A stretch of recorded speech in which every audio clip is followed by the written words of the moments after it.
to Seacliff Story Time in Martha's Vineyard. And the story today is a very, very strange story, but a very good one. The name of it is Louis the Fish. And sure enough, it starts actually right on the cover. Louis is lowering the shade in his apartment, and he's brushing his teeth before he goes to bed, takes off his robe, and he yawns, very sleepy. And now the words begin. One day, last spring, Louis, a butcher, turned into a fish. Silvery scales and big lips, a tail, a salmon. Louis, whoa, there's the morning. Louis did not lead before this an unusual life.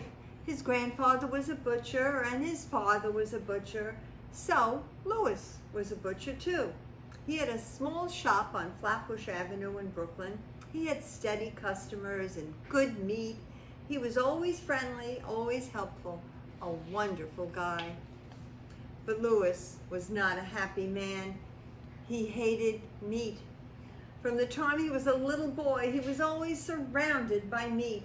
Whenever he'd visit his grandparents on Sundays, it was always, "Louis, our favorite grandson, here, have a hot dog." On his birthdays, his beaming parents would hand him a gift-wrapped salami. And when he was 13, they served roasted turkey. Louis did anything to get away from meat. He got a job afternoons cleaning fish tanks in a doctor's office. Oh, Louis loved that job. For hours he'd stare at the fish, their eyes blinking and their fins flapping. But a good thing doesn't last long. One night at dinner, Louis's mom said to his father, "Nat, why does Louis have to slave over those fish, those messy, smelly fish? What's the matter? Can't you give him a little job in the store?" But Mom, I like fish." "You're right, Rose," his father said. "Tomorrow, Louis, after school, come to the store. It's time you learn something about meat." And that was it. Every day Louis was at his father's shop. "Someday this will all be yours," his father would say.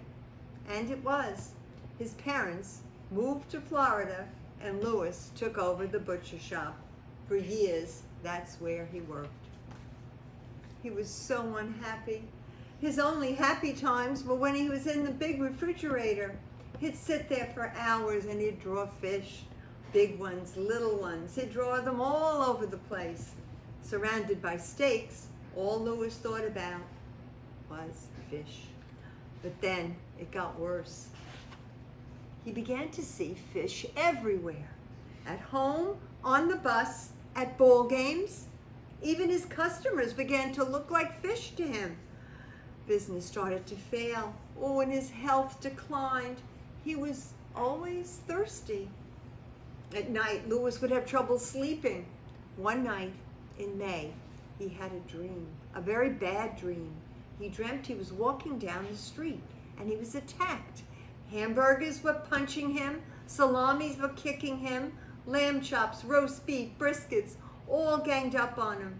He yelled for help, but no one came, no one.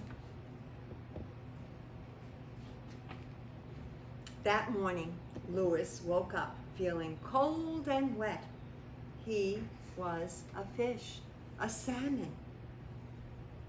Al from Al's Pet Shop found him on the bus going up Flatbush Avenue. "Look at that face," he tells his customers now. I couldn't eat him, so I brought him to the store." Louis soon forgot everything about being a butcher, about living on Flatbush Avenue in Brooklyn, or even being a human being at all. After a hard life, Louis was a happy fish. I told you it was a strange story, but good. I enjoyed it and I hope you did too.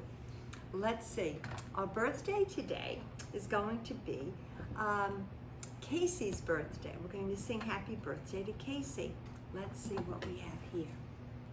Vanilla is Hudson, Marlo, Molly, Alice, Joseph, Graham, Audrey, Lila, and Henry, all for vanilla. Chocolate, we have Sophia, India, Ben, B, Bevy, Riley, Emily, Nicholas, Harris, and I think that's it. Let me count. 9 vanilla and 10 chocolate. Okay, Casey, you ready for a little bit more chocolate cake? All right, let's sing to Casey. Happy birthday to you. Happy birthday to you. Happy birthday, dear Casey. Happy birthday to you. Okay, there we go. All right, thank you, Cameraman Dan. And remember out there, everyone, I love you all very, very much.